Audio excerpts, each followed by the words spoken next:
Bonjour et bienvenue à tous. Le Bulle Info, une autre aventure informative sur Eden Télévision. Un rendez-vous de l'actualité que vous aurez avant la grande édition de la mi-journée, de lundi à vendredi à 10h. On commence par l'actualité au plan local. Après avoir passé plusieurs jours en garde à vue, Sébastien Germain a d'avoir été libéré en début de week-end, précisément ce vendredi soir. Le mania du coton et 3 de ses collègues ont été relâchés purement et simplement par la justice béninoise. C'était donc dans une affaire de cocaïne qui agitait l'opinion publique nationale et internationale depuis ce vendredi 28 octobre 2016. Retour ici sur l'ambiance qui a prévalu lors de la libération de Sébastien Germain à Diavon. C'est avec Ibrahim Oronom et Damien Pedro. L'attente aura été longue. Personne ne pouvait prédire l'issue de cette audience. Un peu après 22h ce vendredi, un cri de joie retentit tout d'un coup de l'autre côté de la salle d'audience, tellement fort qu'il a été entendu à l'extérieur du tribunal. Le verdict venait ainsi de tomber. Sébastien Ajavon n'est pas condamné, un ouf de soulagement pour tous. Il vient, il est derrière, il vient. Et vous allez le voir. Hey, il a été courageux jusqu'à la fin. Mais il doit commencer.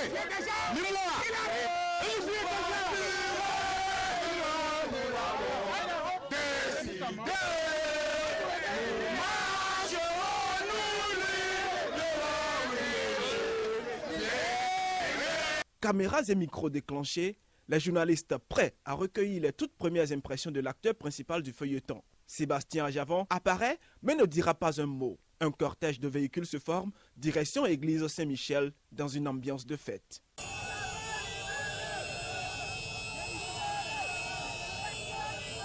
C'est ici, à l'église Saint-Michel, que l'homme d'affaires va enfin s'exprimer.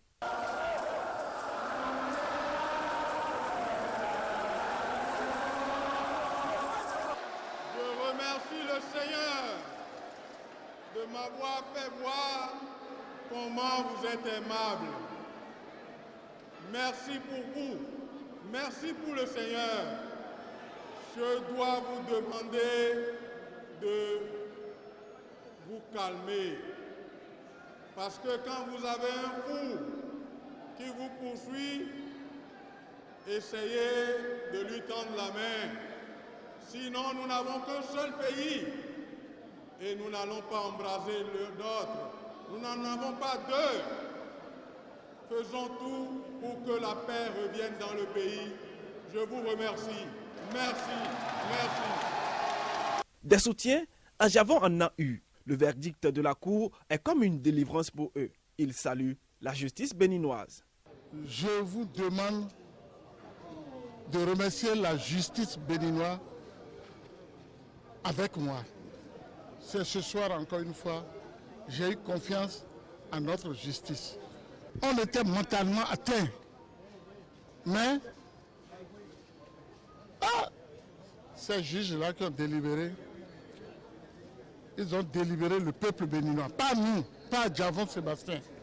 Ajavon libéré, un peuple visiblement soulagé et une justice saluée, le Bénin vient encore une fois d'étonner le monde.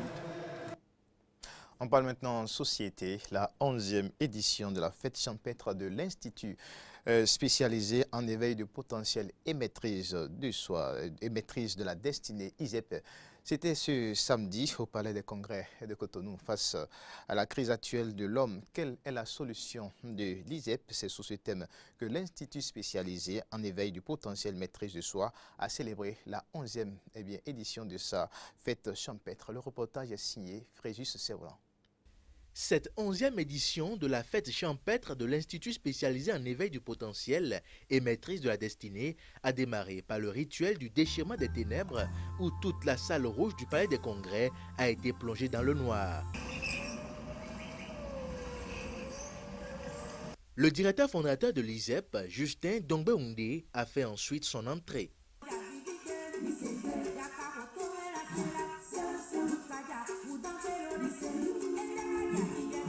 Après cette étape, le porte-parole des étudiants de l'ISEP a pris la parole pour présenter l'Institut. Ici à l'ISEP, nous avons décidé d'étudier les causes de nos souffrances. Nous avons décidé de nous éloigner de la peur, des émotions primitives, des réflexes animaux, de la paresse intellectuelle. Nous sommes profondément convaincus qu'il existe une intelligence supérieure dont nous sommes la reproduction. C'est cela, notre première vérité. Nous sommes profondément convaincus de ce que, derrière les apparences, la puissance motrice de l'univers demeure l'amour. C'est cela, notre deuxième vérité. Des vérités et certitudes, l'ISEP en a bien d'autres pour atteindre sa mission qu'est l'édification d'un monde meilleur où les hommes vivent mieux. Nous gagnons chaque jour le pari d'atténuer nos souffrances et de nous accomplir parce que nous avons refusé de nous enfermer dans des religions, des sectes et des cercles magiques. Notre devise est vérité et liberté absolue de conscience. Un échauffement mental a ensuite succédé à ce discours. Nous sommes les enfants de cet univers. Et nous avons le droit d'être ici. Puisque nous l'avons décidé, nous construirons ensemble une vie heureuse sur la terre. Telle est notre contribution. Le fondateur de l'ISEP a ensuite animé une causerie sur le thème « Face à la crise actuelle de l'homme, quelle est la solution de l'ISEP ?» Combien êtes-vous à connaître votre guide d'utilisateur? Moins de 10% peut-être, me direz-vous. Si vous ne connaissez pas votre guide d'utilisation, ce que j'appelle en d'autres termes votre mode de fonctionnement interne, vous allez subir le même sort que cet homme dont le véhicule a été immobilisé pour la raison que vous savez. Le guide d'utilisation ou d'utilisateur, c'est la réponse à votre questionnement. Votre « qui suis-je » de tous les instants, qui, intégré à l'ensemble, ramène la question de départ. Qui sommes-nous? Cette fête champêtre s'achèvera sur la chaîne de partage de lumière pour solliciter la grâce des entités de la lumière pour la résolution des problèmes. On va poursuivre avec l'information toujours au plan local, cette fois-ci destination Mono. Les directeurs d'école limogés de leur poste ont organisé la semaine dernière une marche de protestation à Lokossa, refusant de s'offrir en sacrifice pour de meilleurs résultats aux prochains examens de fin d'année. Les directeurs d'école du Mono Koufo déchargés pour incompétence notoire exigent leur réinsertion. C'était au cours d'une marche de protestation à Lokossa ce jeudi 3 novembre 2016, partie de l'école urbaine centre de Lokossa. Ces directeurs ont fait comprendre à qui pouvaient les entendre et qui ne sont pas les causes des mauvais résultats obtenus lors des derniers examens de fin d'année. On suit quelques réactions de ces directeurs au cours de ce mouvement de protestation. Depuis la réforme éducative qui a vu mettre en place les nouveaux programmes d'études en vigueur, les enseignants ont toujours appliqué à la lettre toutes les décisions issues du sommet du ministère. Au nombre de celles-ci figure le non-redoublement dans les classes du CI, du C1 et du CM1, où les écoliers de ces cours de transition changent systématiquement de classe, nonobstant leur insuffisance. Considérant que le Dédan Mono Koufo fait partie des initiateurs de cette décision arbitraire et scélérate, oubliant que c'est pour comportement antérieur, comme celui qui a consisté à fermer toutes les écoles des deux départements pendant toute une journée pour une supposée conférence pédagogique, alors qu'en réalité il n'a été question que d'une mobilisation propagandiste au gouvernement défunt, nos directrices et directeurs d'école arbitrairement, illégalement et maladroitement déchargés, venons unanimement et vigoureusement protester contre cette injustice créée de toutes pièces pour exiger l'annulation pure et simple de l'arrêté portant décharge des directeurs d'école primaire publique, la réintégration sans condition et sans délai de ces directrices et directeurs d'école dans leurs fonctions antérieures.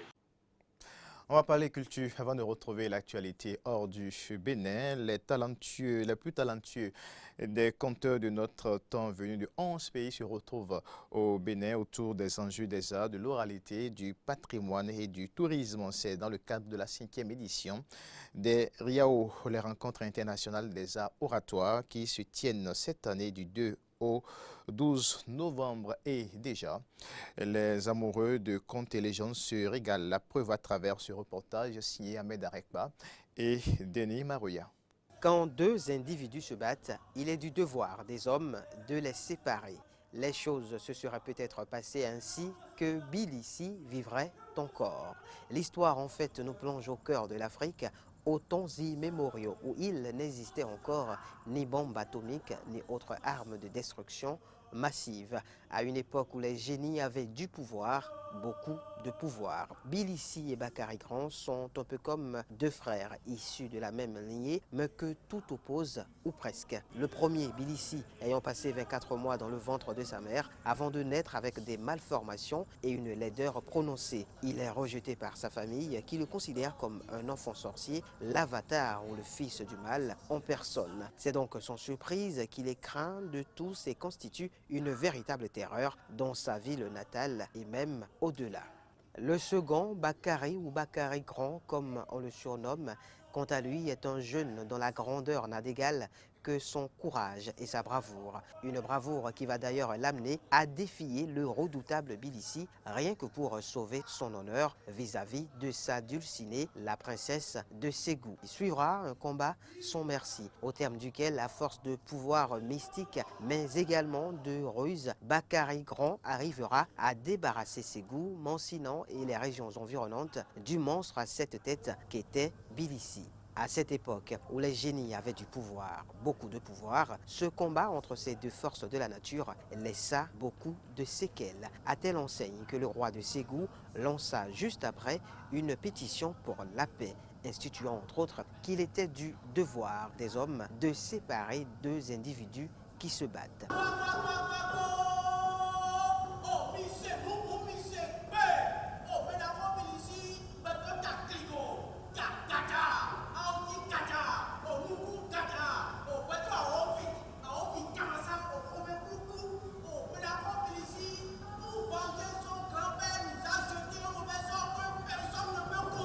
Le spectacle de résistance qui a été offert, un conte pour la paix, et qui rappelle la marque des créateurs de l'oralité dans la recherche de la paix. Notre travail est de porter la parole, à calmer les esprits, à faire en sorte que le monde comprenne la nécessité de vivre ensemble. Ce que nous devons en retenir, et ils ont eu le temps vers la fin de citer des hommes qui ont parlé de paix, que ce soit Houphouët-Boigny, que ce soit le professeur Albert Théboïnré, que ce soit Kofi Annan, Amadou Hampâté-Bâ et Gandhi. Ils sont allés sur tous les continents pour nous rappeler la mémoire collective vers la paix. Et c'est ça qui est important et c'est ça que je veux que chacun retienne. Quelle que soit la position que vous occupez, quels que soient les moyens dont vous disposez à écraser, n'en usez pas. La force du spectacle Soukiana, une pétition pour la paix, réside dans l'écriture et la mise en scène de Patrice Toton. Elle réside dans le parfait brassage entre conteurs et comédiens béninois et maliens. Elle réside aussi et surtout dans la pertinence de la thématique et son actualité sur un continent africain en proie à des divisions et des foyers de tension dans un monde où la guerre froide semble, qu'on se le dise, être toujours d'actualité et où les médias occidentaux n'ont de cesse de relayer et d'attirer l'attention sur les prémices d'une troisième guerre mondiale. Le public averti en cette soirée d'ouverture de la 5e édition des RIAO, entendez les rencontres internationales des arts oratoires au siège du FITEB, aura sans doute compris le message de ce spectacle, un conte théâtralisé qui, loin de raconter une simple histoire ou de plonger dans l'imaginaire, appelle à une véritable prise de conscience.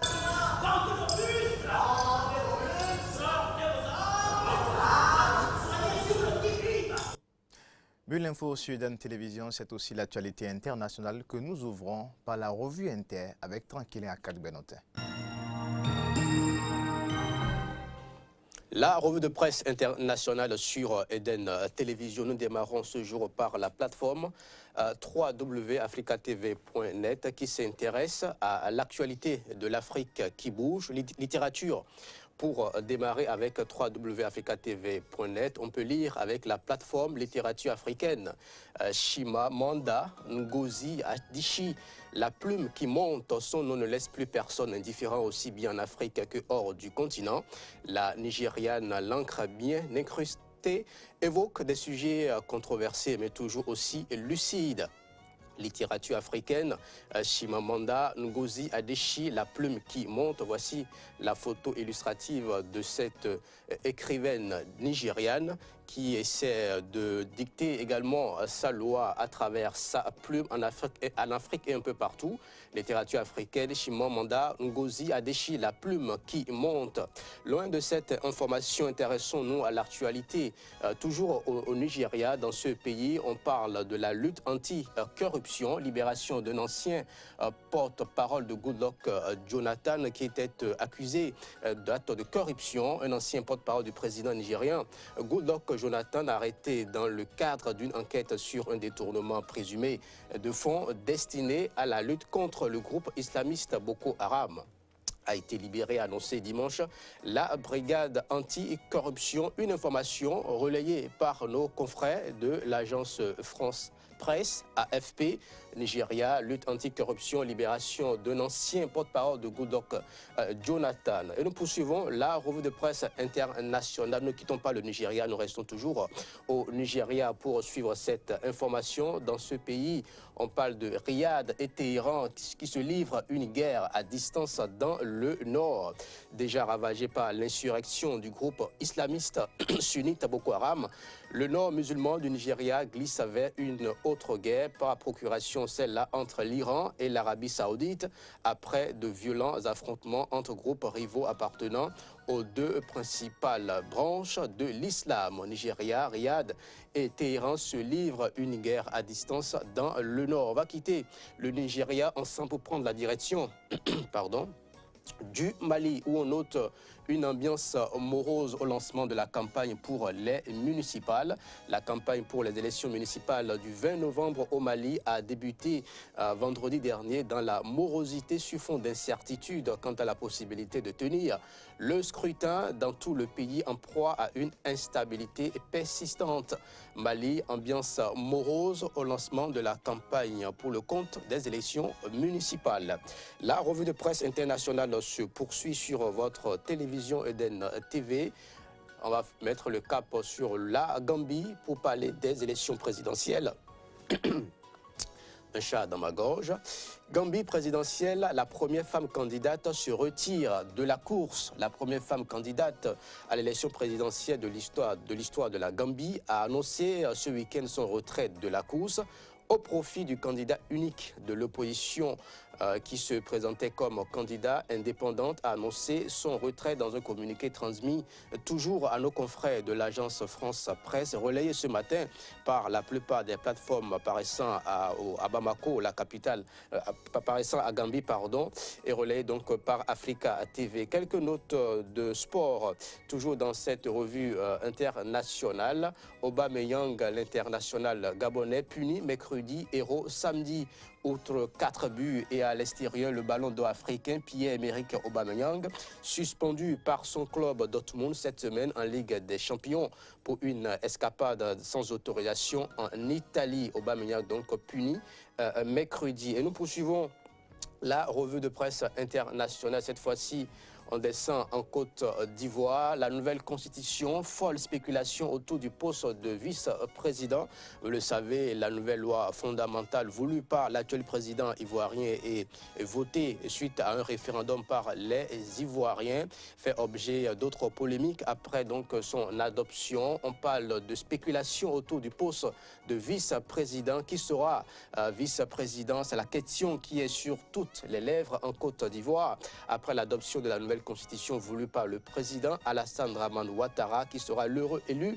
C'est le mystère. Côte d'Ivoire, nouvelle constitution, folle spéculation autour du poste de vice-président. Et puis, une polémique qui s'enfle au Mali, à Bamako, la capitale malienne, et concerne le camp présidentiel. On peut lire avec www.africatv.net. Exclusif Mali, le fils du président Ibeka, Ibrahim Boubacar Keïta, se paye un immeuble de luxe à Dubaï à 4,5 milliards de francs CFA dans un pays où la pauvreté frappe une bonne partie de la population, selon des informations recoupées auprès des milieux d'affaires avisés et parvenues à nos confrères de Confidentiel Afrique.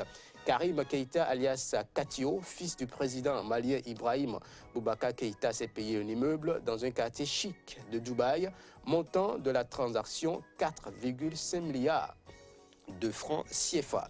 Nous allons boucler la revue de presse internationale, cette fois-ci avec la plateforme Le Monde Afrique. Le Monde Afrique qui écrit ce jour: Alessandre Djouri, le petit caïd devenu l'encombrant ami de Sarkozy. L'homme d'affaires est au cœur de l'enquête sur un possible financement libyen de la campagne de 2007 de l'ancien président de la République. Alessandre Djouri, le petit caïd devenu l'encombrant ami de Sarkozy. C'est de lui qu'il s'agit. Voici la photo illustrative choisie par Le Monde Afrique pour illustrer cette information. Cette information donc qui éclabousse le président, l'ancien président candidat pour les primaires en France, Nicolas Sarkozy. Alessandre Djouri, le petit caïd devenu l'encombrant ami de Sarkozy. Et ce sera tout pour la revue de presse internationale. Merci de votre fidélité.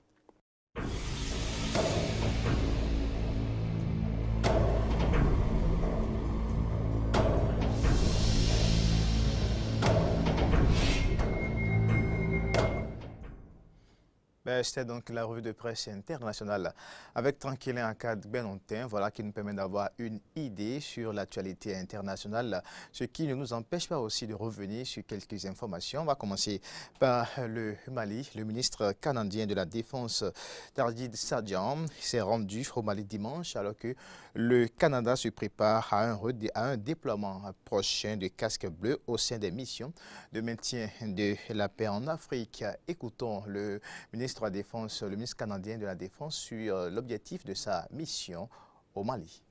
Le Canada est en train de s'engager à nouveau dans les opérations de maintien de la paix avec les Nations Unies. Et ce dont on a parlé était pour nous de comprendre dans quelle opération de maintien de la paix on pourrait s'engager. Nous voulons connaître les situations, donc j'ai posé beaucoup de questions sur la situation sur le terrain. On a un très bon point de vue sur la sécurité, sur les programmes de développement aussi et également sur le processus de réconciliation.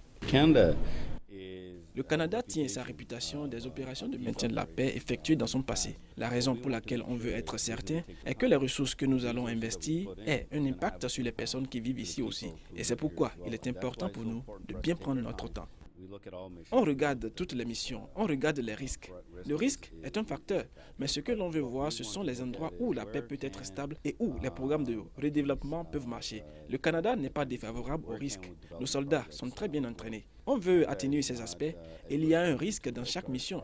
Donc, c'est un aspect que l'on doit prendre en compte. Mais on se doit d'avoir une vue globale. C'est pourquoi il nous est important d'avoir une perspective de l'ensemble et de s'assurer que si nous faisons quelque chose, on puisse diminuer le risque très rapidement si les programmes de développement, si la situation en ce qui concerne la sécurité, si la situation en ce qui concerne la sécurité et si les gens peuvent se rendre directement compte de l'impact. The development projects, if the security situation can hold it, and if the people can see the impact directly themselves.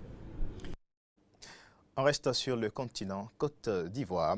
Le Conseil constitutionnel ivoirien a validé vendredi la victoire du oui au référendum sur la nouvelle constitution validée par le président Alassane Dramane Ouattara. Le projet de constitution est adopté par 93,42% des suffrages contre 6,58% et devient la constitution de la République de Côte d'Ivoire selon le test lu par Mamadou Koné, le président du Conseil constitutionnel, qui n'a donc pas modifié les résultats annoncés par la Commission électorale indépendante CEI. Le pays va donc entrer dans sa troisième république dès la promulgation du test par le président. Voilà ce qu'a déclaré le porte-parole du gouvernement ivoirien, Bruno Koné, que je vous invite à suivre.